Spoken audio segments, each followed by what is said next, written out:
நீங்கள் எதை பற்றியும் கவலைப்பட வேண்டாம். உங்களுக்கு வேண்டிய எல்லாவற்றுக்காகவும் தேவனிடம் பிரார்த்தனை செய்து கேளுங்கள். நீங்கள் பிரார்த்தனை செய்யும் பொழுதெல்லாம் நன்றி செலுத்துங்கள்.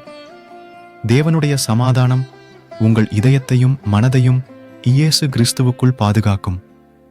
தேவன் தரும் சமாதானம் மிக உயர்ந்தது, நம்மால் புரிந்து கொள்ள முடியாதது.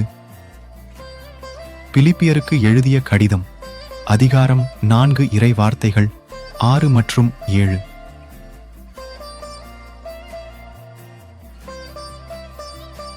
ஜெபம்.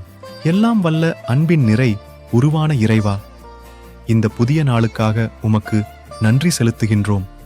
இந்நாள் வரை நீர் எங்களுக்கு செய்துள்ள சகலவிதமான அருள் ஆசீர்வாதங்களுக்காக நன்றி செலுத்துகின்றோம். ஆண்டவரே, நீரே எங்கள் தேவைகளை முன்னின்று நடத்தி உரிய நேரத்தில் நிறைவேற்றி அருளும். நாங்கள் எந்நாளும் உம்மை மாட்சிப்படுத்தும் பிள்ளைகளாக வாழ வளர எந்நாளும் அருள் புரியும். இயேசு கிறிஸ்துவின் ஈடு இணையற்ற நாமத்தினாலே உங்களுக்கு இந்த நாள் இனிய நாளாக அமைய வாழ்த்துக்கள். ஆமேன்.